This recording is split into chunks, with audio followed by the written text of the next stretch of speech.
So let's get right to it. I wanted to ask you a little bit about the history of the company. You were there. I mean, I was there, but I wasn't working at the company 25 years ago. Can you just tell us what were the initial offerings of our hometown? Okay, first of all, just to remind you that I was a software developer and I owned a staffing company for software developers at the time, and I wanted a product of my own.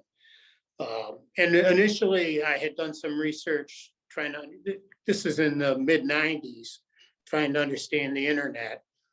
And I developed kind of a page that I got into Yahoo. So that brought a lot of traffic to it for the little town we lived in, Clifton, and still do. That's the corporate headquarters, Clifton Springs, New York.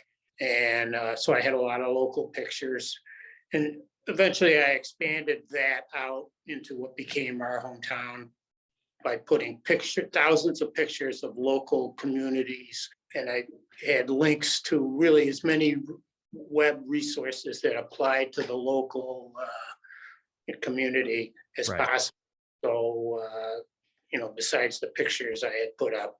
So that was links to the multiple listing service for all the houses for sale in the community, weather, of course, there were local directories, I kept lists of any business that was online that was local that you might know. And where did you go next with the company? Well, we just really, it was hundreds of dollars we were able to get from, I think I got 20 of these ads people bought.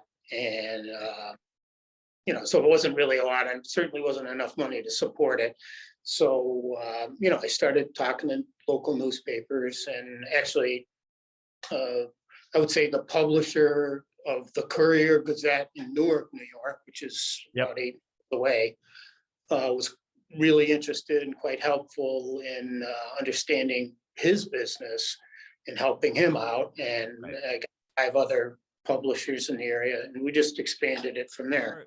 You were always really good at understanding what's going to actually work, what's going to be effective. And you realized we cannot ask them to do more work to be on the internet. We've got to just make it as simple as possible. So when you say sending files, they were sending InDesign files at that time? Well, I didn't even exist in 1995. Oh, right. Okay. 96. Another world, right. Although Adobe had a product called PageMaker. So we did PageMaker files, and they were used to lay out the newspaper. PDF emerged as the preferred way for printers to get electronically the papers to print. And so that's just everything's packaged in there. And so you created the software to pull that information out, right? To segment. And I will say this is kind of unique because it's not an easy, we call it PDF extraction, which we would convert to regular HTML files. And I will say it's kind of unique because it's a tough problem. Sometimes it can be easy to get content out of PDF.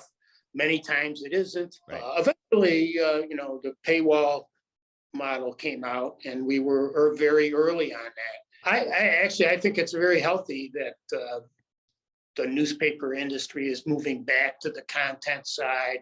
Right. And charging for content. It's been demonstrated by other content producers that, you can get people to pay for content.